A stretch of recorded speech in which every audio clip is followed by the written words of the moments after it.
Good evening, ladies and gentlemen. My name is Asad Lalji. Welcome to another exciting live session of Avid Online. I hope all of you have been staying well and have been tuning in to our online episodes and live sessions. And for those who have not attended an Avid Learning program before, a very special welcome to you. Please refer to the chat box below where we have pasted a brief introduction about the work that we do and more information about our wonderful partners for the evening. As many of you know, on April 1st, Avid Online, our digital further learning campaign was launched across our social media platforms.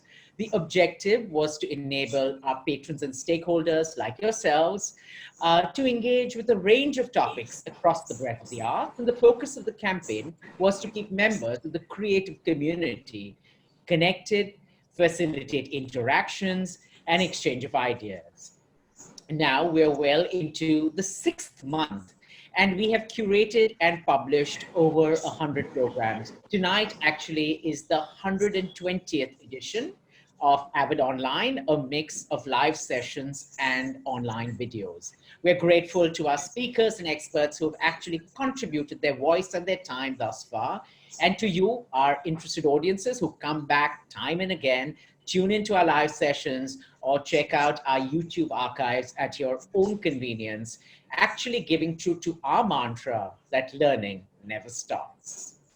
We bring you tonight's panel discussion, which is part of Art 2020, Tradition Meets Arts and Craft Today, a specially curated thematic week of programming celebrating India's rich art and crafts tradition, which has taken a closer look at the myriads of artistic styles, aesthetics, and artisanal skills from across the country's diverse cultural landscape and how it's being updated, contextualized, and redefined for the contemporary times. I hope some of you have tuned in to our fascinating videos that we have been showcasing through this week.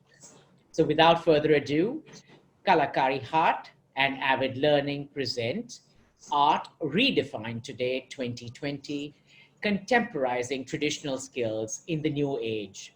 This is the 4th episode of Avid's Art Series. Please allow me to introduce our panel of experts and give them a very, very warm virtual welcome.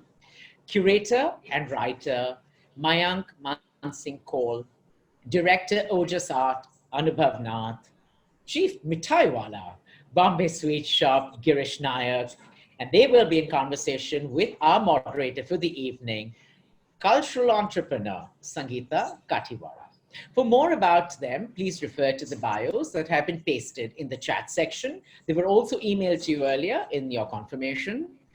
Please note that the session will last about 75 minutes, followed by a 15-minute Q&A in which Mrs. Katiwara will be taking questions. So please keep them ready, submit them in the Q&A box, and she will get to them towards the end of the session. Thank you for tuning in once again. Over to you, Mrs. Katiwara, and look forward to a fascinating discussion. Thank you, Asad. Good evening, friends of Avid, to this wonderful session on contemporizing traditional skills in the new age. A favorite topic of discussion with me personally, and I have been discussing this for last 20 years. And that we are discussing it again today already means that it's of great importance to all of us. We have got no clear answers, and frankly, we cannot, because it is forever evolving and forever adapting to change and new ideas. Considering we come from a country of such a complex cultural world with such varied skills and versatile disciplines being practiced, that forever new ideas emerge and we are able to adapt to them. I mean, from arts to crafts to artisans to artisanal skills being practiced, the makers, the doers, the galleries, the museums, to street art, to truck art, and for God's sake, mehndi art and tattoo art, and applied art and typology. I mean, a typography, the list is completely endless. I mean, India is one of those rich countries that practices many more traditional arts even today than any other country in the world. So what is gratifying and what has changed is these disciplines which were practicing in isolation with the information technology coming in, now they have found a place in mainstream thought processes. And therefore, there is a scholastic discussion around it, and the narratives are being told, and it's become such an interesting part of everyday living. So just to give an example of how contemporary can the traditional skills become part of our today's India is a Varli painter from Maharashtra finds his work from the walls come on a packaging of a South Indian product. I mean, how much more contemporary can we get, and how relevant it is that we still associate with this, and it is on a coffee packaging that we drink every morning. So it's in every household that now we can find the contemporarization of the traditional skills. And at this point, I want to share with you, before I hand over to our amazing panelist, my own personal experience. So 20 years ago, I invited a group of 14 women from a little village called Osa in Bihar. These are women who had never even stepped out of their homes. In Osa, they practice Sujni Kantha, which is the running stitch. And they would only, in the running stitch, they will embroider either the flora, fauna, the animals, the homes, their villages. It so happened that one of those quilts had a Statue of Liberty find its place in the embroidery. Obviously, because of the influx of television, these women are watching this. So I invited them to now bring these quilts, which are normally used to decorate the homes or to have a bedspread or cover themselves up with or make it a part of a trousseau, dowry. And these quilts now were displayed on walls in NCPA. I mean, as rarefied as it gets in a Mumbai city.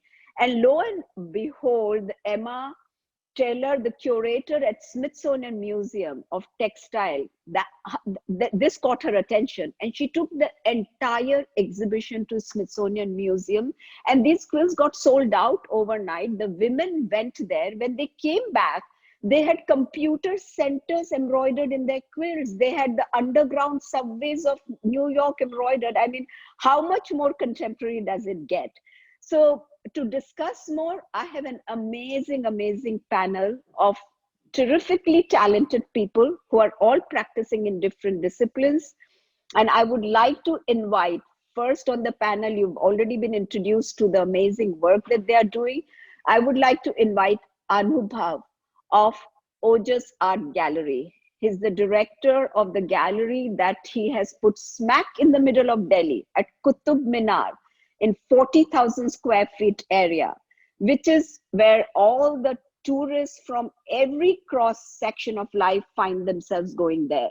And he has actually given place to the traditional crafts side by side with contemporary art, performing art. And it's amazing that when you go on the website, you can actually, with the click of a button, have God painting in your home. Because when you're driving across in the country, you see some beautiful rural homes and you imagine those things and you say, oh my God, I wish I could have it. But you can't because it's on the walls. But now they're found in a gallery space. So I think that is what is contemporizing the traditional skills. And I hand it over to Anubhav to take us through his work. Thank you, Sangeeta. So yeah, just a little bit about the gallery and about the work I do. Firstly, a big thank you to all of you for being here right now. So as you can see, we are situated right next to the Qutub Minar. In fact, almost in the shadow of the Qutub Minar. And the space that we run, it's a multidisciplinary and multi-utility space. And we use it for various creative exercises, like for fine arts, music, fashion. So all of these are a part of our programming. In fact, we do have a very popular monthly series under the banyan tree, which is now, of course, a little disbanded due to the current pandemic situation. And our garden and our ancient banyan tree sets the mood for the entire space. And those are truly our USPs and something that gets people to come back again and again. May I request for the next slide, please? So yeah, so Sangeeta did introduce me as the director of Ojas Art, but actually what I am is essentially the chief gardener over here, because I spend a lot of time in the garden with the tree, and we're able to do different kind of activities here. So essentially, just to give you a little bit of a background on myself, the next slide, please. Essentially, I come from a family business of jewelry and artware. So my father, his father's father, like for the last 7 generations, we have been connected to the jewelry and artware business in India in a big way. And on this slide, you will see some royal appointments that the family had from different dignitaries from mostly Europe. And also when the Beatles visited India in 1966, they did make a stopover at the gallery, at the shop, and bought their jewelry and artwares from us. And of course, this is now been made famous by Avid Learning. This, one of our most precious mementos that we have of all of them having signed on one page in 1966. Next slide, please. So yeah, just a little bit about the jewelry that we do. It's handmade, highly customized. And my aim is to bring out like the best and the rarest items within the jewelry line, which are truly considered as collectible and which become heirloom pieces. Like in the middle, you have a single piece emerald perfume bottle with Indian Meenakari work on it. It's one of my favorite pieces that I kind of worked on in the last 2 years. And it's absolutely fascinating. It's a perfume bottle which is made of a single piece emerald, weighing more than 200 carats. Next slide, please. So how did I get into the art journey? The slide that you see here. So now, of course, as Sangeeta mentioned, I am doing a lot of tribal and traditional arts, which I coined as the indigenous arts. But essentially, I started Ojas Arts as a mainstream contemporary art gallery. And what I mean by mainstream is that we were looking at working with art graduates from different art schools and mainstream urban artists. And one of my first projects was called Freedom to March, and it was a project where we retraced Gandhi's footsteps along the Dandi March route. And so the picture that we are seeing right now is Atul Dodia and Velu Vishwanathan and me in Dharasana at a salt field. So this was an exhibition that was, it got a lot of great artists to come together, and this exhibition toured 3 countries. It was shown in the US, it was of course shown in India, and also it went to England and Trinidad and Tobago. So this was a project around Gandhi. Next slide, please. So this was 2009, 2010. And now we moved to 2018, 8 years ahead. And what we have is basically Bhaju Sham, a Gond tribal artist, sitting in Bonhams, Hong Kong, giving a talk. And so I just want to talk about how this all happened, in 8 years, how did I land up from a very mainstream urban contemporary to this tribal and traditional art, and how I've gone about it. So I did do a course at the Sotheby's Institute in London also at some point. And that is where I got this idea that I wanted to do something which was a little different and not essentially something that was being done by a lot of other galleries. And I wanted to create a differentiation factor for myself. And it was very important for me to find something in which I can create a value addition, not only in the space that I was working in, but also in the lives of the artists. That's what I realized about myself. And that is how I got into the whole aspect of contemporizing the indigenous Indian arts. And there are many people who've done a lot of great work before me, and I'm sure even now there are a lot of other people also doing a lot of great work. But my whole, I come from this point where I talk about the indigenous arts as a contemporary fine art and not essentially as a craft or as just another art. So how did we make this happen? Next slide, please. Sorry. So, this is the gallery shot of one of the Varli art shows that we did. And the work that you have right in the front is by Mayur and Tushar Vaida. They live in Maharashtra, and they've been invited to various Biennales and Triennales across the world. And they will be a part of next year's Triennale as well in Australia. Next slide, please. So this is again, so my whole idea was that it's important to create value and to sustain value. And one way of doing it would be to contemporize the indigenous arts. And that would be, so the way I thought about it would be like properly organized exhibitions, accompanied with catalogs and publications, and also tying up with like-minded people, with like-minded organizations, where we can highlight these arts. So we tied up with the Jaipur Literature Festival, and they've been our partners for a very long time and very good partners. And we instituted the Ojas Art Award, wherein we're able to go into a different genre of the tribal arts every year and present an award in each category, and then giving an opportunity to the artists to not only showcase their works at the gallery with us, but also for their works to travel to the various locations of the Jaipur Literature Festival. Next slide, please.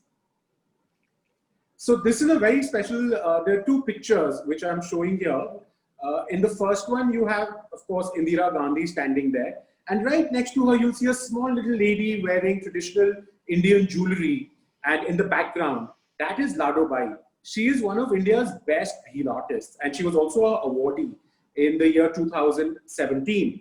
And we've done a lot of work with her since then. So that is Ladobai back then. And now, in the other picture, you will see her talking about her work very confidently in a gallery setting to a PhD researcher and, to a professor. So just to show from where to where Ladobai has traveled, and her journey has been so fascinating. And I would also like to add that, the arts is something that also provides the artists with a lot of self-confidence and a lot of respect, not just the sustenance, but also of them feeling accomplished, of having a sense of belonging. Next slide, please.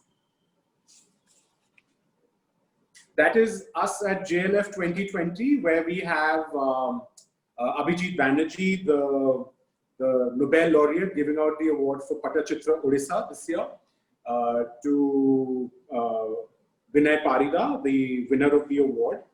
And so this was in 2020. Now, of course, with the whole pandemic situation, we are also looking at how to reinvent ourselves, because reinventing ourselves is so important to continue the work and to reach out to these audiences. Next slide, please.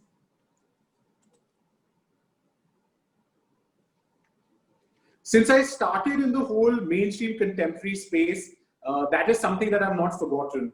And we've hosted shows of artists like Raghu Rai. We've had multiple shows with him, and including solo shows and group shows. And from time to time at the gallery, we also do exhibitions where we invite works from mainstream urban contemporary artists and the contemporary indigenous artists, giving them a platform at the same exhibition, which ends up being very interesting, because it's good to see that how all these artworks converse with each other and how they are coming from the same place of creativity, and how the trained artists and untrained artists, but how aesthetically, how it all just comes together in a very holistic manner. Next slide, please.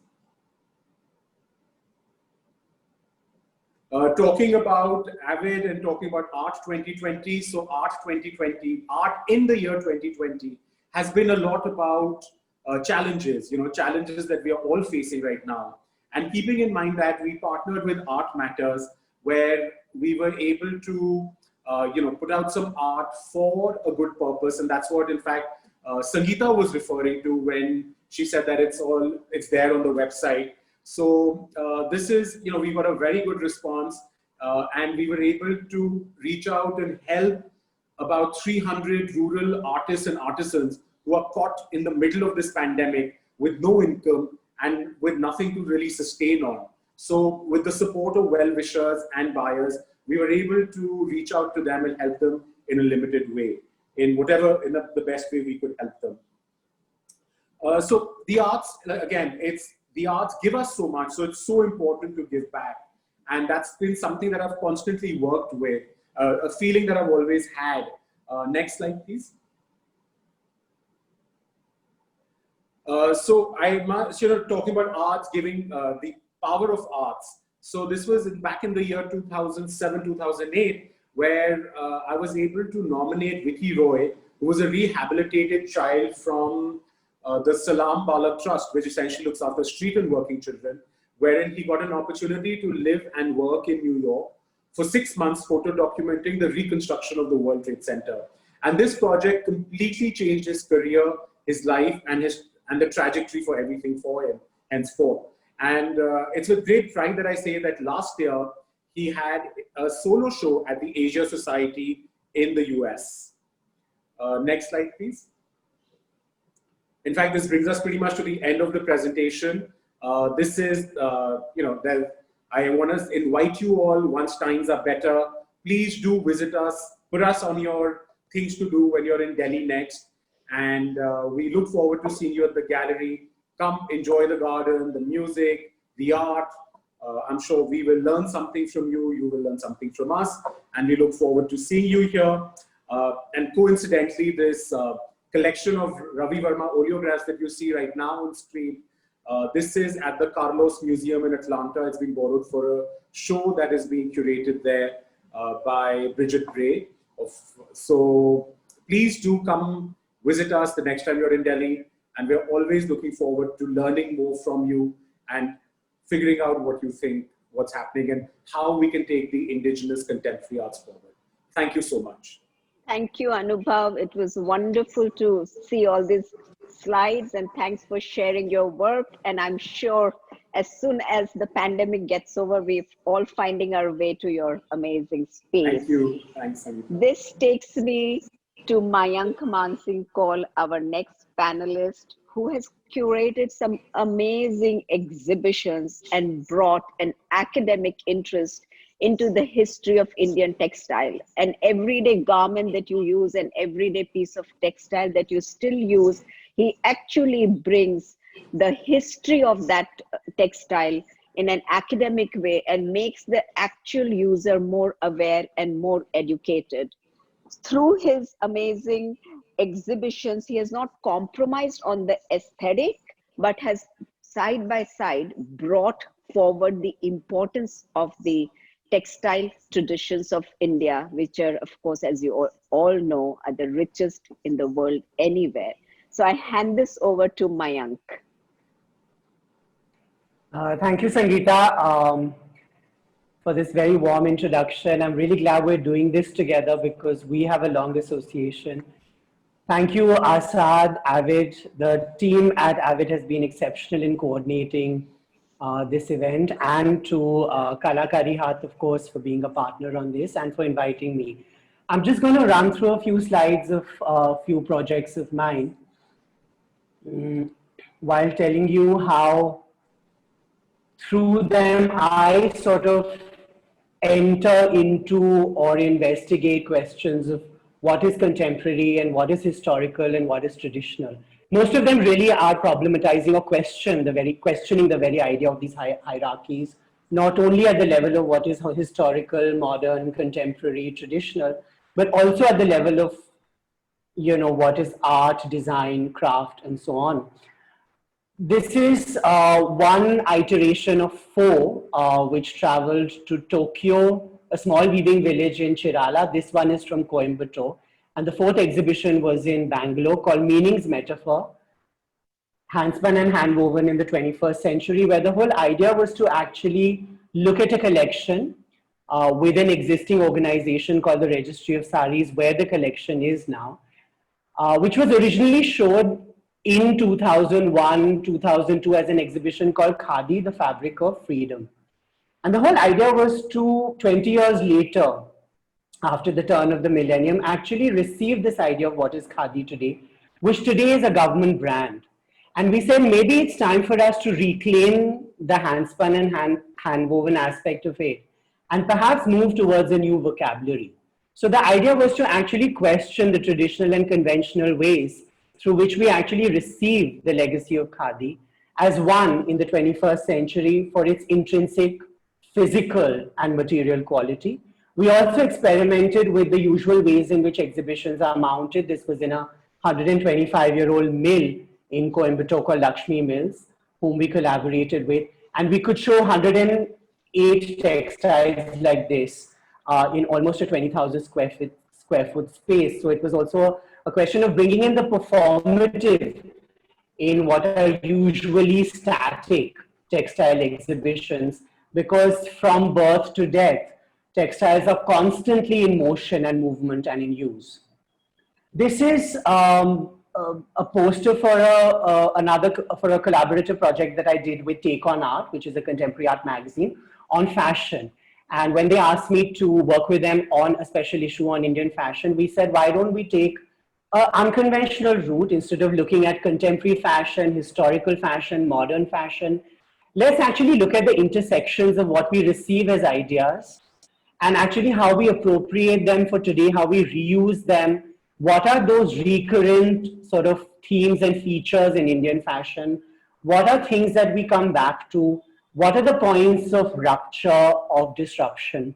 So what we did was we actually, instead of asking conventionally, a few scholars or writers to actually write commission articles, which would trace a 100-year trajectory of Indian fashion, we actually did a series of projects where we asked people to come and share their memories. So it's a crowdsourced, in that sense, publication, which looks at a trajectory of 100 years of Indian fashion from now moving back to the late 19th century, which is told through personal memoirs and history. So the whole idea is to actually start looking at non-didactic histories, perhaps even academic histories, the way academia today is function or structure, and moving towards memories, emotion, and those ways of historicizing and storytelling, which I think have meaning for a larger and wider audience than can be addressed through academia. Just to give you an idea of what the cover looks like, we took an image of popular culture, of a popular print from Priya Paul's collection in Delhi, and many such images from various collections, as well as personal memoirs and personal family albums. This is another, my third project that I'm talking to you about was called New Traditions, Inspirations in Indian Textiles 1947 to 2017. It was in 2018 at the Jawahar Kala Kendra in Jaipur. And what we tried to do here was really mix up this idea of who's a textile designer, who's a textile artisan, who's a textile craftsperson, and who's a textile, artist, designer, craftsperson. And so this is one sweeping view of one of the galleries. On the top left, if you look, are works by Rajesh Pratap Singh, which were woven in Banaras, as well as his own looms in Nimrana and Rajasthan, using metallic yarn. Below that, you have a jute sculpture by Manisha Parekh, who's a Delhi-based artist. The big sweeping carpet that you see, the vertical carpet, is a collaboration between a textile artist, Chandrasekhar Bhera, and a Dari weaver, Mahinder Singh. Right at the end, where I'm pointing out at the cursor, you actually see a machine-embroidered tent mimicking Mughal pleasure tents, pavilions, by Aneet Arora, who's a fashion designer, but also trained in textiles. So the idea of this exhibition was really to tell through 70 objects, a 70-year history of Indian textiles post-independence, but by problematizing the usual tropes, classifications, and vocabularies. So in a lot of my projects, if not all, of course now all, but initially, I was exploring this idea, but now I actually don't use words like historic. I mean, I don't use words like historical. I don't use words like contemporary and modern. I'm actually trying to evolve a new vocabulary through which we can actually look at the interconnections and commonalities between these practices, which often transcend time and physical space. And like Sangeeta pointed out earlier, also complexities of situations across as diverse a country as in and India, and going forward when India goes into all over the world. Just to give you a sense of the space, I always respond to the space. The exhibition was at the Jawahar Kala Kendra, which is an iconic Charles Correa building. And itself, through its interiors, through its use of materials and architecture, actually explores what is this idea of what we inherit as traditional skills, what we inherit as legacies, and what we do with them, you know. So a very, very beautiful situation. I was very privileged to be situated in this. We did the exhibition across 5 galleries here, and tremendous response, I have to say. This is a commissioned work from another exhibition in 2015, which I co-curated with Rahul Jain and Sanjay Garg. This is a work for the Devi Art Foundation, which is a Delhi-based private organization working primarily with art, but has just before this exhibition a few years back, had also problematized this idea of a lot of the work that Anubhav showed earlier, which largely has been seen as folk and tribal art, called vernacular in the contemporary. And this particular exhibition, we commissioned over 6 years special projects. We had videographers, we had filmmakers, we had graphic designers, we had textile makers. Some of them were making textiles for the first time in collaboration with other makers. And this is a collaboration in Kalamkari between a French designer who lives in Paris, Berenice Elena, and a 4th generation Kalamkari artist in Srikalahasti, Andhra Pradesh.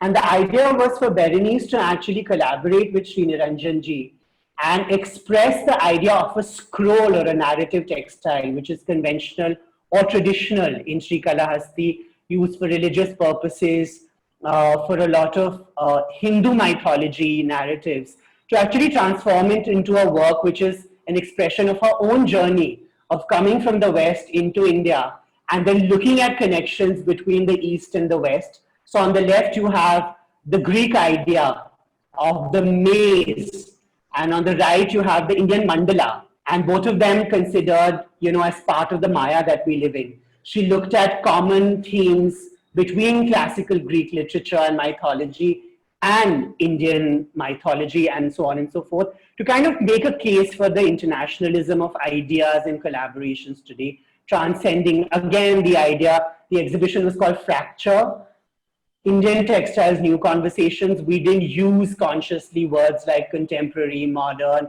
and so on and so forth. And the literature for the catalog and the text for the exhibition also try to stay away from these usual tropes. Just to again give you an idea of the kind of space we did this exhibition in, the former Devi Art Foundation building in Gurgaon, in the middle of Udyog Vihar, which is the industrial area. The building next door is a Whirlpool office. The building next door, you know, one side is a pharmaceutical office. And the idea that, you know, we have to respond to the today in many ways. So how do you actually bring meaning to what you are engaging with in textiles into the present? This is a cutting edge building made out of used planks from a ship breaking yard in Alang, which has been recontextualized into this space to show very cutting edge contemporary art. And to end this presentation with another project that I did with Mark Publications, which was to look at post-independence histories of Indian textiles, where we commissioned 8 authors to write specific articles and essays on various aspects of this broad trajectory. Again, avoiding this idea of using words like contemporary, modernization, and the historical, and actually looking at ways through which we can generate alternative terminology. So as you can see, the issue was called Cloth in India, 1947 to 2015, which is descriptive. And my introductory article was really called or referenced this issue and the content that we were looking at towards recent histories. So just to give you a few ideas of sort of where I come in and interact with these words and with various processes of contemporarization and what is traditional. Thank you. Thank you, Mayank, for that illuminating presentation. It was wonderful, and we'll come back to you with many questions And for now, we shall move to the chief mithai wala. Girish is here with us. And I mean, you can see what a diverse panel I have. So when you talk, I mean, what is the most alive culture? We talk of art, craft, painting. The most alive culture is the food. I'm not in a mood to paint today. I'm not in a mood to make my craft pot today, but I'm going to eat. So each home has its wonderful stories about food, about the cuisines. Each home has its own recipes. So it's the most challenging one is for Girish to bring it to a contemporary usage, and how to use a traditional halwais into a modern packaging and to make it very contemporary relevant. Because unlike all of you, my generation traveled cross country, we went by car, we went in the trains. Ratlam station aega, we will have that gulab jamun in the cooler, and you put it in your mouth and it melts heaven. You know, the nostalgia, the memory of that mithai was not just putting the gulab jamun in the mouth, but the whole story that went with it. You know, your dadiji packed you parathas and aloo, and that gulab jamun had to be eaten, and the parathas will open only when that gulab jamun came. So unfortunately, this generation will not have these amazing experiences. So what does Girish do of this millennial kid? He brings it all to them in a clean, beautiful, contemporary setup, because that's what the new financial world, or the young, or the millennials of today's world, the first thing they look for is hygiene. We ate from Ratlam station, no problems. But these people, so that is how you are bringing the traditional mithai into the contemporary, new age consumer, and reaching out to them. So we are really looking forward to your presentation, Girish. So let's hand it over to you. Hey guys, thank you so much for the wonderful introduction, Sangeeta, and thank you for having me in this beautiful panel. My name is Girish Naik, and I'm a chief mithai wala at the Bombay Sweet Shop here in Bombay. Next slide, please. So I grew up in a small town called Manipal in coastal Karnataka. I studied at this prestigious college called Welcome Group Graduate School of Hotel Administration and I graduated in the year of 2007. And my first job was working in a local bake shop that you can see it on the right, wherein we made breads, cakes, pineapple cake, cookies, muffins, and naan katais, etc.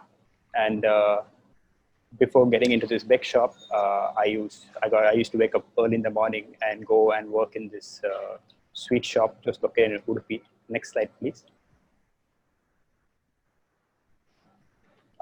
Local sweet shop in Udupi called Kamath Sweets. This was my first introduction to making mithais. And here we used to make Mysore Pak, mostly halwa based and sweet that's based only of southern Karnataka. It's only coastal Karnataka and Udupi, Bangalore, and Manipal. And what happened while working at these two places was I didn't really understand what was going on. I didn't know what the science behind it was.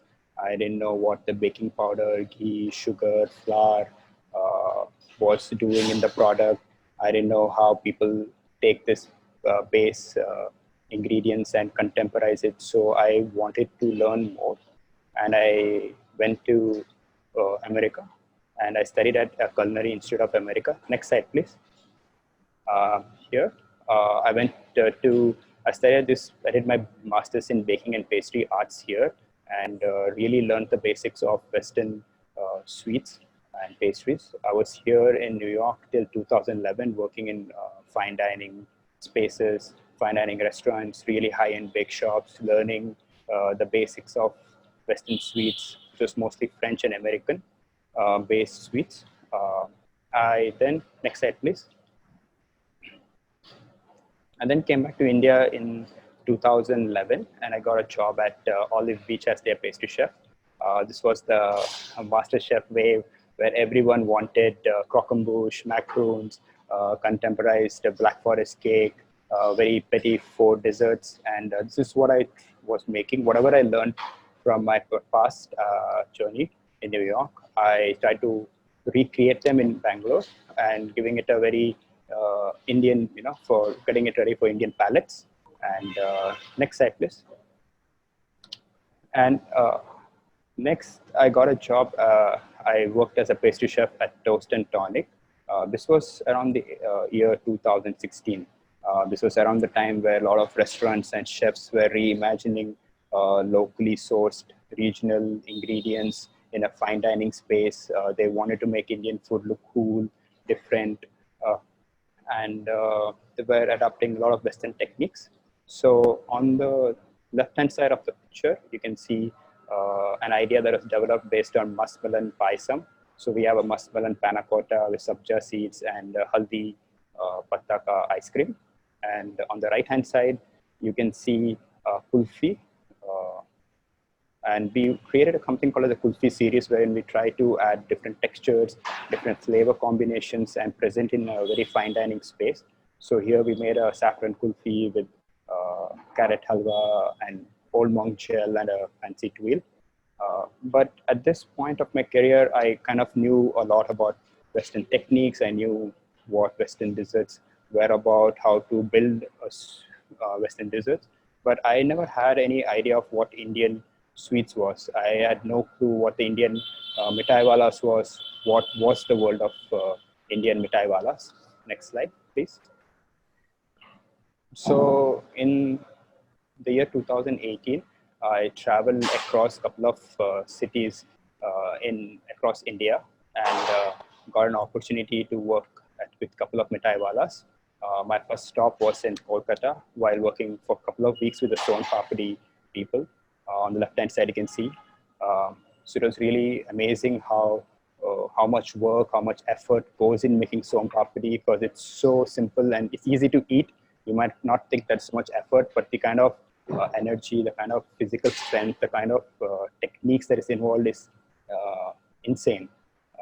So you can see, and what I did here was I saw them how they built a Son Papdi, how did they cast in their frame, how did they cut it, how did they store it. Which is very interesting to see. And on the right-hand side, you can see another kitchen in Kolkata, wherein I learned basic Indian bases, like how to make khoya, how to make a rabdi, how to make a bundi laddu, how to roll a laddu, very different skill set. And I spent around a month here in Kolkata. Next slide, please. I then got an opportunity to work here, this guy with the Ramlal, who is an expert at making sutarfini in Sri Madhavpur in Rajasthan. I worked in his halwa shop for a month, basically learning and being his assistant for a month in December in 2019. And here I helped him making sutarfini, learn how to make peras, how to make barfis, how to make kaju katli, how to make gulab jamun, how to make rasgullas, how to make ghevar, consistently, what kadais are used for what purpose, what paltas are used for what purpose, how is a ghevar built at what temperature, because everything is by hand. You don't have any thermometers, you don't have any fancy equipment. It's just based on what it is there. Like this kadai here, most of the stuff is used based on 1, 2, 3 kadais. And on the right hand side, you can see third generation mithai wala owner. It was nice to talk to. During this time, I was also talking to a lot of mithai shop owners, like how they are currently, because right now his great grandpa might have opened the mithai shop, how his father has run the shop, and what is he doing to keep things relevant to the current generation. What are the new items that are coming to his shop, and how is he preserving what his grandparents have made. And it's a very interesting talk. So throughout India, I got an opportunity to meet both sides, the karigars as well as the owners of the shop. And I then also went to Coimbatore, Lonavala, Udupi once again to learn. Next slide, please. So you can see, so what used to happen is after I spent some time with the mithai wala, I used to come back to Bombay and I used to work overnight at the Bombay Canteen restaurant once the restaurant was shut down in a night shift, wherein we try to practice, try to recreate whatever I've learned in my time with this mithai walas. The entire idea right now was to master the techniques, document the recipes as per what it was going on, see how we can change, make the product contemporary by keeping the essence and soul of the mithai how it was. So, for example, in the middle, you can see a lal pera that we liked in Varanasi or in Rajasthan that we tried. We made that. We first perfected the technique of making it, and then we got inspired by this Jalwara Sandesh, which has a caramel or a Nolan Good filling inside it. So we used that technique to fill the pera, and this is how we at the Bombay Sweet Shop make it right now. We just give it a new look. The whole body, the whole structure, the filling is still traditionally made. We just changed the design that is based on the flour, gave it a 3D effect to the product. And this is what we were trying to do. Next slide, please. So you can see here during the night shift, after 100 of trials, our mithais were born. It wasn't easy. Each product we had to do spend at least 2 to 3 months. You can see a chikki that has been there made. We try to roll it thick. We try to roll it super thin. We wanted to see how and what texture do people at this generation like it. How much sweetness do we have to make it. In the middle, there is laddus, there is motichur laddu.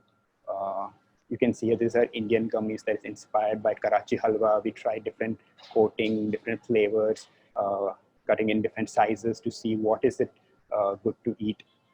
And sample of decoration of some peras and burfis around here. Next slide, please.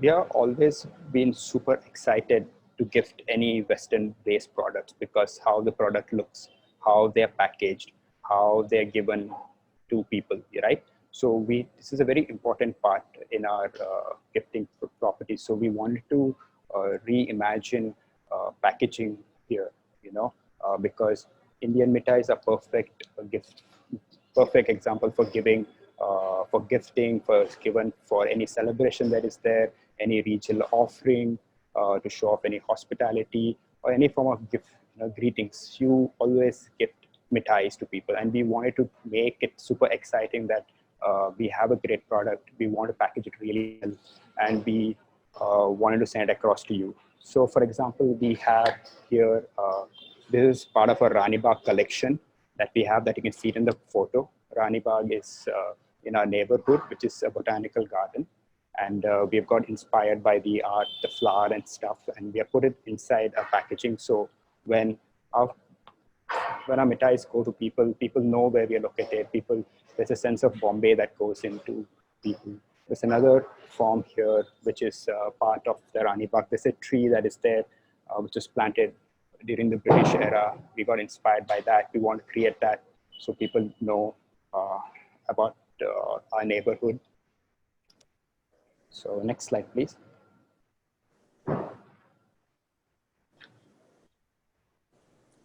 Also, most mithai shops, when you enter, there's always a lot of mystery, right? Where did your mithais come from? Who is making them? Where are they being made? How do they make it? Because you only see the front part of it, and a lot of magic of the mithai is lost. The whole essence is lost. So at the Bombay Sweet Shop, we wanted people to come in and see all of it. We want people to see how a product is made, how your Kaju Katli is made. We want to talk the science of mithai. We want to show people what it happens. How do you cut it? How do you garnish it? We want our customers to ask us questions regarding every product that is there, because it's not only about having a mithai, but also to know how difficult it is, how technical it is, how important it is to share a lot of techniques that is involved in making a mithai. So you can see a window here wherein you can see all the mithais being made. There's a mithai bar here. There's a live chikki counter there where people can come and we make a chikki for you, how they make it traditionally in most places. We cook it the same way, we explain it, and we package it and we sell it to you. Next slide, please. This is the current Bombay Sweet Shop products that we have. So we are bringing back a very familiar flavor around from across the country using traditional and modern techniques, and to create a whole different kind of offerings. There are some pedas here. You can see which is there. This is a pista barfi that is cut and designed in a shape of a mithai box in Rajasthan. There is Kaju Katli here. This is our milk cake, which has a garnish of a chocolate, which is inspired by a design of Imarti. So we have taken inspiration from across the country and we've just reimagined and reviving our old-fashioned sweetness. So thank you very much. Thank you, Girish. It was really wonderful to see all these gorgeous colors, great packaging. You know, we have really glorified the pastry chef and the chocolate makers and the baklava. Everything comes packaged and goes all over internationally. But it's unfortunate that there is some background sound. Maybe you mute. Yes. Yeah, okay. So, you know, when you take the chocolate boxes all over the world, it travels, baklava travels. So there are two questions that I really want to ask you. But first is that you said something which was a wonderful takeaway, that, you know, you just put the son papri in your mouth and it's over, but the amount of labor that's gone into it. So the technique of mithai making and the skill and the science behind it, we have never really explored it and showcased it, because, you know, we are not marketers really. We consume goods and we make it for occasions and tradition. So therefore, I think this kind of packaging, and there must be something as a science behind it, that what is it that will keep our mithai to travel, just like chocolate travels? Yeah. So, you know, the techniques are very highly technical and very extremely complex. And if you really see, generally Indian mithais are very delicate, and the amount, like, let's say it's just 2 or 3 ingredients that make a mithai that is amazing, right? Let's say if it's a kalakand, it's only milk and sugar, and it depends at what stage you add the sugar. So it's very delicate in that way. So if you're going to preserve it for longer, you might have to add a couple of things, right? So it might change the whole composition of your mithais. But there are a lot of mithais. During our R&D, we kept all the mithais from the sweet shop over a period of a month. And what we saw was after 3 to 4 days, most of the milk-based sweets try to lose its flavor, try to lose its texture, and it wasn't that great. But there are a lot of other mithais, let's say a starch-based, which is like besan laddu, Mysore pak, which is heavily based on besan and ghee, survived for a period of a month and a half. There was the Karachi halwa, the Indian gummies that we have, survived for a month. Also, but something like a jalebi or an imarti is never going to survive. Most Western friends ask us, how do you fill that syrup in circular tubes, you know? And they will, it's quite amazing that they bite into it and they get this syrup and they say, oh my God, how did you fill that in a circular tube? So some of our mithais have to be eaten fresh, right? It has to be eaten fresh. It's an experience, right? Going and eating an jalebi is an experience. I'm going to put that effort to go to the shop, eat the imarti, eat the jalebi.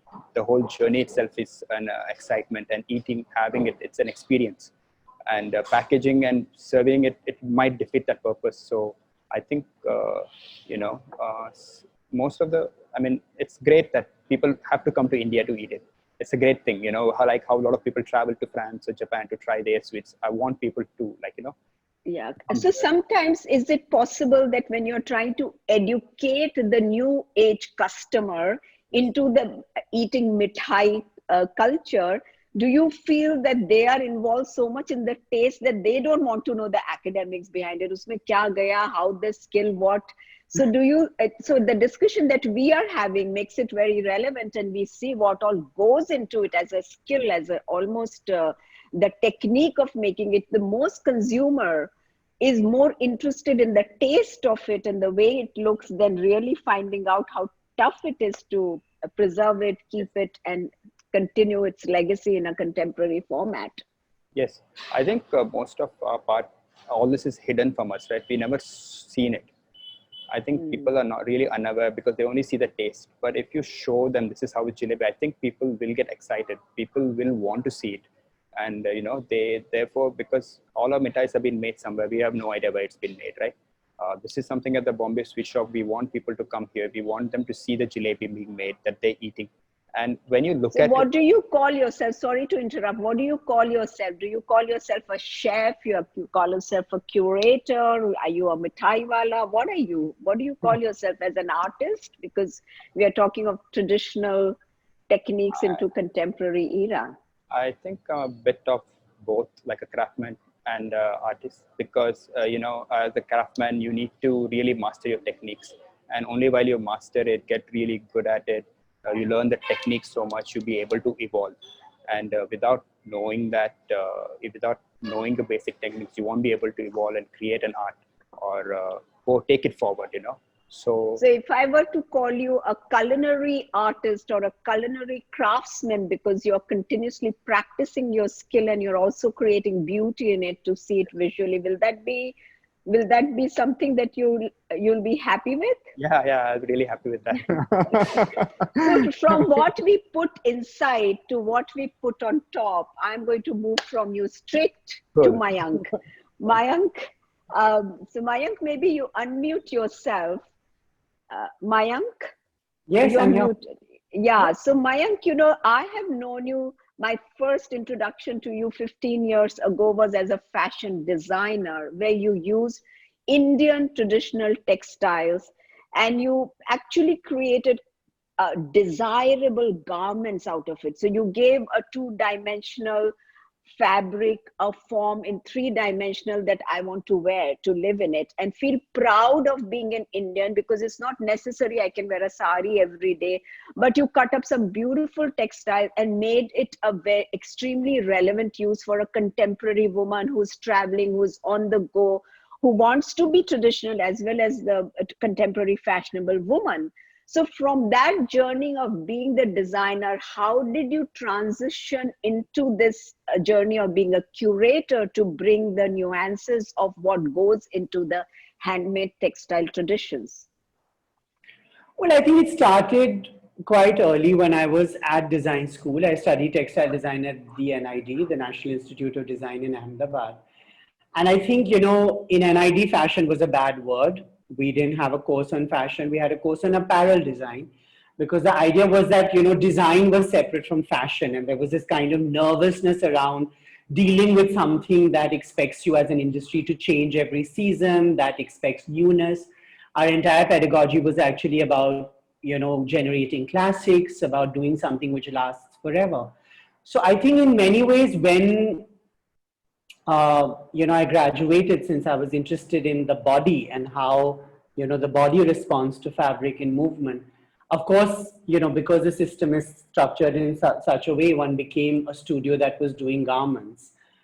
But even at NID, we were, I was always more interested in research. I was, in NID also, and I think we come to it over a long period of time, we don't look at research or the kind of things that today I'm doing as necessarily separate from making. Making is also a form of research, So I think beginning with one's kind of education, one was not trained to think, even if design was considered separate from art or craft, as a value-adding proposition. We were not trained to think in silos in that sense, So I think that I was writing, I was doing small curatorial projects while I was running a business to deliver the kind of garments we actually launched at Melange 10 years back. And actually in many ways, the journey towards what I'm doing today started with the disenchantment with the way the system was structured, because you were either a textile designer delivering to a fashion designer or to an interior designer, or you were a fashion designer, making your own textiles, but fitted within a certain kind of context. And I think one started questioning things at every level. Am I a designer? Am I a maker? What am I doing? We have to remember that the kind of, this was in many ways, 10, 12 years back, it was the beginning of what today we inherit as this kind of contemporary idiom of fashion. And one had to fight very hard to tell people that, handlooms in India are traditionally made for saris. They're not made for stitched garments conventionally.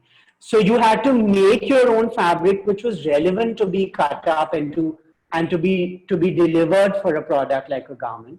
But I was always, I mean, to cut a long story short, I was always more, I mean, equally, if not more interested in the research, in the history, in the origins, in the narratives. And, you know, when we were at NID, we were the last batch, we entered in 2001. We were still the last batch that was still taught by original teachers who started NID in the 60s. And so much of that history that transpired in that, you know, oasis was actually just oral. And, you know, I was from Delhi, and when I went back to Delhi and met with my friends, they had no idea whether they were in the arts, whether they were in non-artistic professions. They had no idea what had transpired, you know. So in many ways, my journey into writing and curating began to actually uncover many of those stories, because, I mean, even today, we don't have a design museum, we don't have galleries dedicated to design. So in many ways, the journey as a maker, reflecting on his own practice, and through that, the fields that, you know, I was functioning in, whether art, craft, textile, fashion. So it became a kind of it was an organic process, but fundamentally it was about constantly questioning the definitions that require you to fit yourself within them, and finding that, you know, one just didn't fit in. So how do you kind of grasp? So a lot of the projects really came from that uncomfort with being defined in a certain way. You know? So do you think that your projects will give a new paradigm for textile traditions to be viewed as art form other than the wearable garment that we all are so used to looking at and wearing and Well, using? I think that when my curatorial work or editorial or writing work did become organized, which was about 7-8 years back, as a kind of point of view, the idea was definitely to provide an opportunity to look at work, whether it was textile, fashion, design, in non-fashion week formats, in formats that didn't exist, or, you know, to move away from them. So it was definitely with a very conscious attempt to provide new ways of engagement, whether it's educative, whether it's inspirational. Largely my projects are non-commercial, so it's also to provide an opportunity to view these things and engage with them in a non-commercial format, you know, for their educational aspect, for their inspirational aspect. So yes, definitely there's been an intentionality in trying to create formats which are very particular to delivering certain agendas which are non-commercial, which are more inspirational, historically oriented, research-based. But in that sense, I mean, I don't think I can say whether one is trying to look at a new paradigm. One is certainly searching for it, you know. So and I hope that these projects can be seen. I mean, you know, sorry, but, you know, I think we're delivering with such a big gap, Sangeeta. We're looking at textile. I mean, a country that takes its textiles so seriously doesn't even have a formal MA program for Indian textile history. So we're dealing with, so in many ways, the exhibitions become, you know, deliver many purposes for a popular, you know, for a person who doesn't have an academic interest, they're inspirational. For a person who has an academic interest, is trying to push the boundaries of how conventional academia has written about it. And we have to realize that largely this academia of textiles and fashion in India has been written from the Western point of view, you know, and in English even for us. So it's doing many things. So in many ways, I think that, you know, I shared this with you earlier. I think in many ways, I see myself as a physical exhibition designer or a maker who brings together all of these agendas. I mean, in many ways, exhibitions are also pedagogic, because in India, you don't have easily accessible collections to study, you know, so these also become pedagogic in that sense. So they're trying to do many things, to do things at several levels altogether for, you know, the limited resources that we have in the country. So for example, you put the Banarasi Zari and you put it in an exhibition and you took it to a gallery format. So it is a Banarasi Zari sari that your mother wears, your sister wears, and your friend Sangeeta wears at any occasion. And we are the only country in the world that still wears the traditional textiles of India to work. I wear a sari to office. I mean, does a Japanese woman wear kimono to office? No, because they've almost become like rarefied objects to be seen in museums. We are a country that celebrates textile every day and occasions at home. So the intention is to bring that craft, the handmade craft, the beauty, the traditional, the historical, whatever you may call it, to an art form by bringing it into a White Cube gallery with captioning? Is that the intention, or the intention is to create more value for the things that we take for granted? I think it's a little bit of everything that you've suggested. To create value for it is to be able to see it in an environment that you don't normally see it in. So you actually look at it closely for it, the way it's made, for the way it expresses itself. In some ways, it's to highlight the fact that most of what we see in museums abroad are actually living traditions in the country.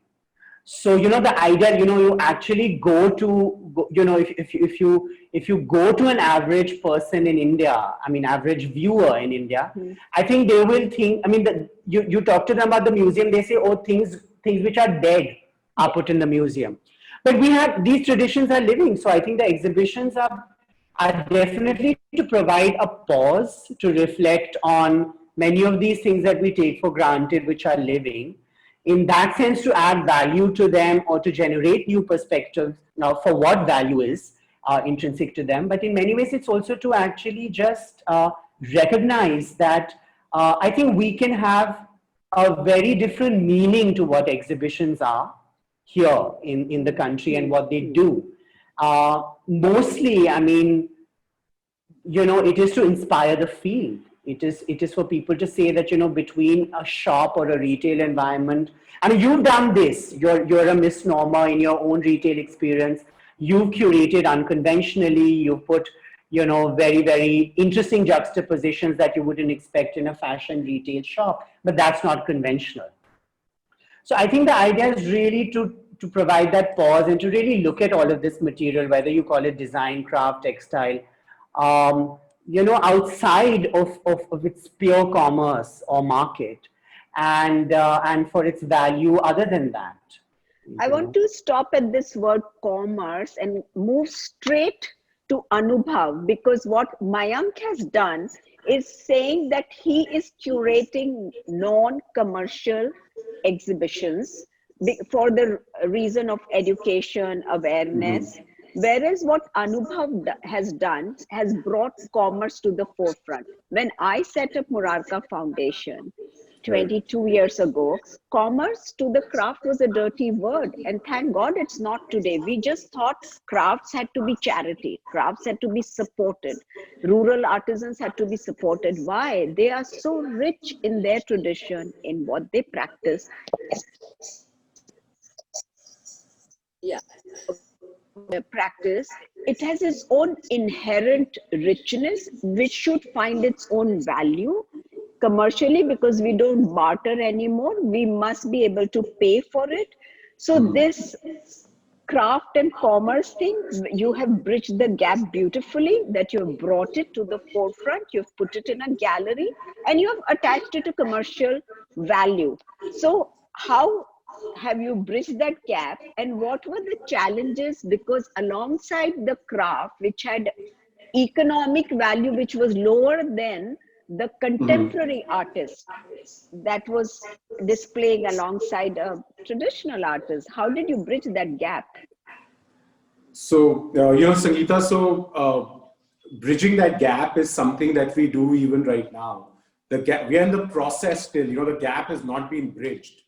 And the reason, if you look at it, you know, the price differentials between the contemporary art prices of the urban artists and the rural artists is exponential. You know, it's a huge, huge gap. So we cannot even say that the gap has been bridged. It's like we're in the process, and it's going to take us a long time to bridge that gap. And where support goes, so I want to say that even now, it's like the indigenous arts require our support. We are not self-sufficient in that sense. The only reason I've been able to survive for as long as I've been able to is for, one is that I don't pay rent. You know, it's a family-owned property, and my family has been kind enough to not take rent from me. And the other being that I also have my jewelry business to rely on. And so I will give you an anecdote from one of my gallerist friends.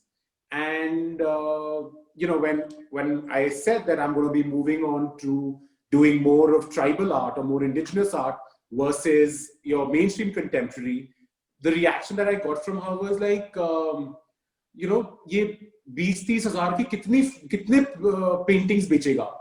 You know, basically the idea being that how many paintings are you going to sell of 20 to 30,000 rupees each to make a certain amount to be even able to break even, because our costs essentially remain the same, you know.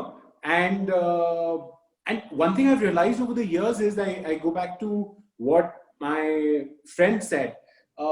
You know, the amount of energy it takes to sell art or to convince someone to buy a piece remains the same, be it contemporary or be it traditional or be it tribal. It's like people have the same number of questions. It doesn't matter what the price of the work is, because they are acquiring a work of art. And another big challenge that I find is that you know, recently there was a conference that was organized by the British Council right before the pandemic hit us. And in fact, Mayank was a part of that conference. And so what happens is I am looking at the tribal arts as a fine art, right? Whereas people just talk about sustainability of the craftsman in a larger perspective. Of course, that also has its place, and that must be done as well for us to sustain these communities, because from these communities is like, you know, let's say when we talk about the Gond art community, let's say there are 300 practitioners of Gond art. I am looking at the finest 3 or 4. It's similar to how the art schools also work, in the sense that the contemporary art field, art schools have multiple, like hundreds of people graduating every year. But the number that actually get to show their work in a truly, to get a solo show eventually is very few. It's a minuscule percentage that goes on to get that platform.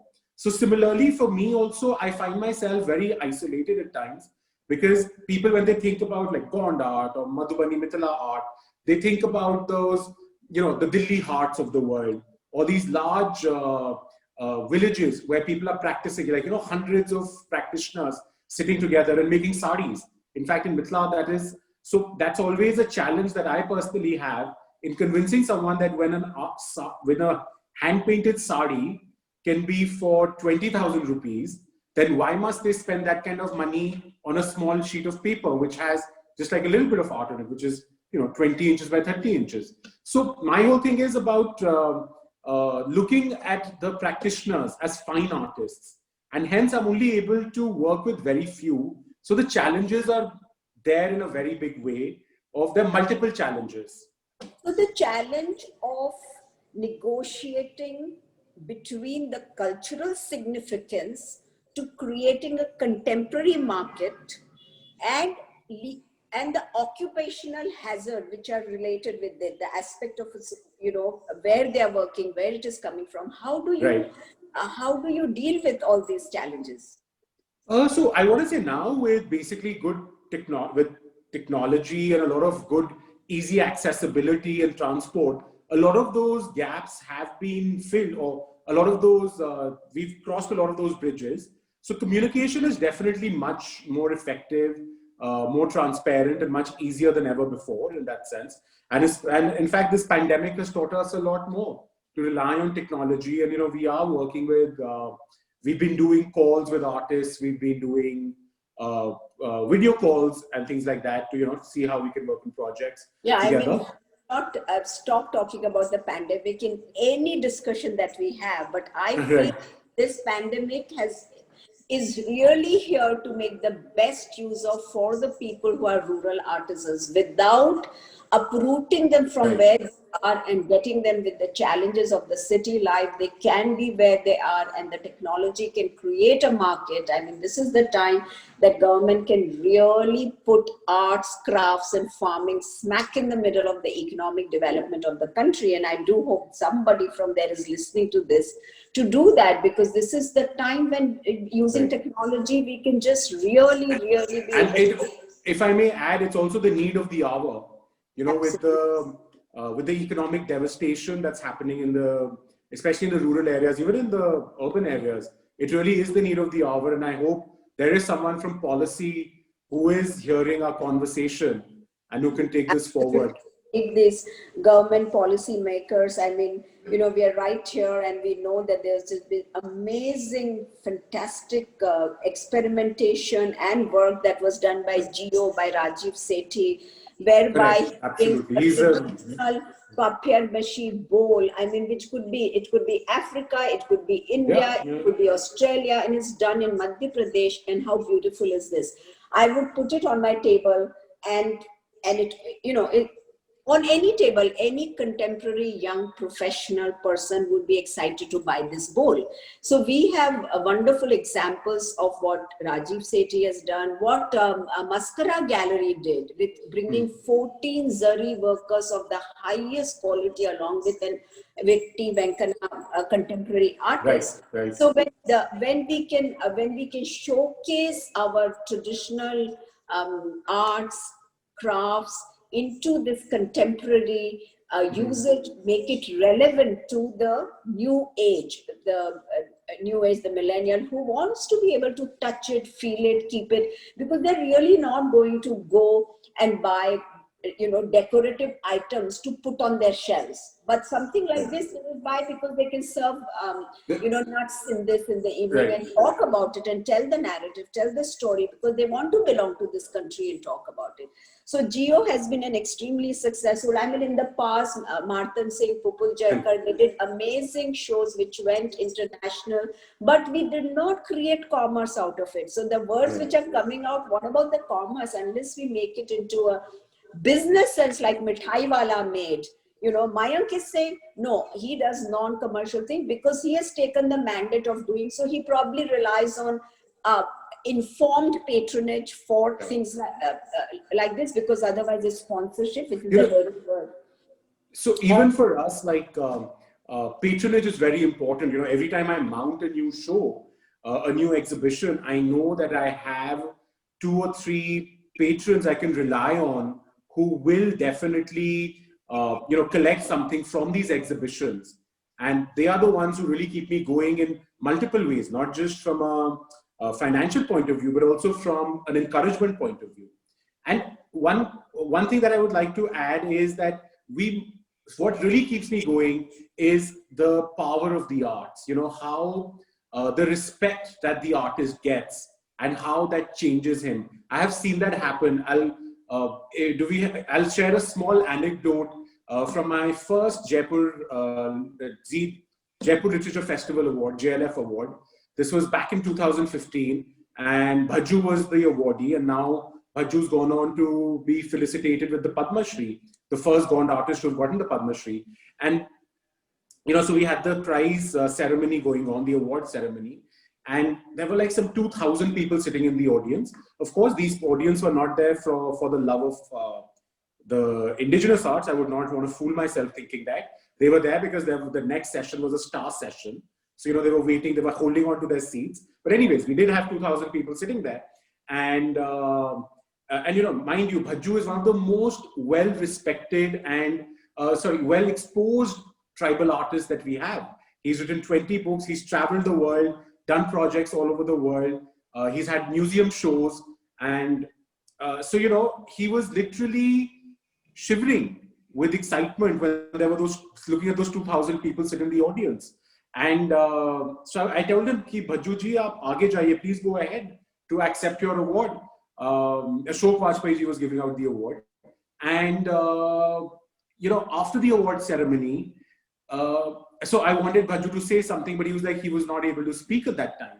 And then after the award ceremony, Bhaju comes up to me and he says that, Anubhav ji, mujhe kabhi yaqeen nahi tha ki itni इज्जत मुझे अपने देश में ऐसे मिलेगी और जो आपने किया है ये बहुत मैं हमेशा याद रखूंगा. Meaning that, you know, that I would get this kind of a recognition and respect within India. He's been respected and he's gotten all this recognition overseas, but to get it in your own country, in your own space is something special. So that is something which money cannot buy, you know, which takes us beyond the finances. And I'm sure all of us have those kind of stories. So power of the arts is where I'm picking up the word from what you spoke just now. And I really would love for Mayank and Girish to share anecdote, but we are running out of time. So it's going to depend upon the kind of questions and the number of questions we have. And then I have one question for all three of you, which if we don't run out of time, I would like to ask is, as curator, creator, how do you see yourselves negotiating the artistic skills in 2020 or 21? But we'll have to first wait for audiences because we have only 15 minutes, and it would have been wonderful to hear an anecdote from maybe Girish, somebody who came into the shop and what they bought and what was the experience, what did they interact, and Mayank, when you're exhibiting these saris, are there oohs and ahs and if something special happened? But we'll wait first for the questions. If we have time, we will take that. So can we open this to the audience, please? Sure. Mrs. Katipara, there are about 15 questions. They're on the WhatsApp chat if you want to take them from there. Maybe for the next 8 minutes, or you can read it off the Q&A section. So Jessica Bernard, Masaba Gupta's design aesthetic has been defined as a blend of contemporary and traditional with modernity. What are the panelists' take on her designs? I think Mayank should be answering this question. Mayank? I actually briefly answered Jessica's question in the chat, but just for the benefit of everyone, I think it's up to her. Masaba needs to decide how she wants to position herself and how she wants to reference her own practice. I think that there was a time that these ideas and these definitions were actually suggested by, even if well-meaning curators, arbitrators of taste, critics. I think that we have to recognize that we've moved way beyond that paradigm, and that makers have to be given the agency to describe their work on their own terms. So I think this is a question well put to Masaba and not to us. Thank you. Yeah, in fact, in my previous conversation with Mayank, he threw a great insight when I told him who's an artist, who's an artisan, who's a craftsperson. He says everybody has to decide for themselves. And I thought that was a super insight. I decided I'm a serial cultural entrepreneur. Thank you, Mayank. I have with the emphasis on serial. Which Asad removed happily. So I have a question for Girish. Did you learn the art of Chenapoda making from Odisha? No, I didn't go to Odisha, unfortunately, but hopefully after this gets done with the pandemic, I get to go there next. Not only the Chenapoda, also the rasgullas they make there is super. So it's something I want to learn. Susan Bean has a question for the panel. With sincere admiration for the work each of you is doing, I want to ask about the markets you serve. That's where we had stopped actually when we were talking. It seems that in many cases, you're working with indigenous arts and refashioning them to suit an upscale market. What is being done to refresh the aesthetic context for working class communities from which most of these makers originate? What a fantastic question, Susan. So who should I be addressing this to? Anubhav, would you like to answer this? Yeah, I think I could take this. You should answer. Yeah. So one thing is, our intervention, at least in the gallery's case, I can say, or my personal intervention with the artist is not there. There's no aesthetic intervention per se. We do look at what the artist is coming up with. So there's no new skill building in that sense. It is the same pool that we are working with, and we are not upgrading their skills in any way. It's just that we are recognizing the artists who we feel should be more into the whole fine art aspect of it versus the versus the craft aspect of it. Like, to elucidate with an example, the artists that I work with in Madhubani Mithila, they have also probably worked on saris at some point because that was the only way for them to sustain themselves. But now, because they are working, they're being recognized as fine artists, where their work is being appreciated, and other curators, collectors, museums are looking at their work. So they're able to establish themselves as artists. So they essentially don't have to work on saris anymore. But the space for the sari is also there. In no way am I trying to say that that's not required. Yes, that is required to help sustain the community and to help sustain that system. But from that, we recognize and identify a minuscule percentage who can become fine artists. So Veda Gupta has a question. What has been the biggest challenge in this journey for creating relevance for the indigenous art for a contemporary audience? Mayank, do you want to take it as from the fashion perspective, because that's your contemporary audience? Well, I think I'd like to, this was something I responded to earlier on the chat to Susan's question as well. I think, the questions of what is indigenous is equally problematic. Many of whom we consider rural practitioners today are accessing the urban space. They are showing in urban environments. So I think we have to realize that, these don't really apply. They are constructs of certain structures, and that, the reality is way beyond that. We are not really functioning as individuals within the, for instance, I reject the word indigenous to begin with, because what is indigenous, what is rural, what is urban, what is contemporary? And like I've shared earlier, my practice is about questioning those things. So I think that we have to really, in urban spaces, since a lot of these discussions happen in urban spaces, like a conversation like this, we've also got into this tendency to look at us against them. We are them and they are us, and that needs to be established to begin with. So I think some ways, we have to fundamentally really re-question these constructs as we inherit them. In India, craft is, to come back to earlier question, Sangeeta, that you had posed to us, to me, I'm not a purist in the traditional way that, I feel that the hand needs to make something that the machine cannot make. If the machine today can make something that the hand makes, then the hand needs to make something that the machine cannot make. We have to establish, if we're talking in this discussion about the handmade, what are the specificities and what are the affordances of the handmade? And we need to work with that, rather than expect the hand to compete with the machine in that sense. Right. Thank you, Mayank, for this. I think that's a wonderful, wonderful take from that. What is them and what is us? We are all together in this. And to create that divide itself is totally something that has not sat well with me either. So I'm very happy to hear that answer from you. And we'll go to Girish. What is the vision for Bombay Sweet Shop? What is the ultimate dream? Make it short. Yes, I think the vision is to change how people view mithais. To get excited about it, to have the younger generations, instead of learning how to make Western pastry, to get excited to learn how to make Indian sweets, to go into halwa shops, to learn the basics, to get excited, to be proud of what we have. That is the ultimate dream. And the ultimate dream is to replace every chocolate in your fridge with mithais.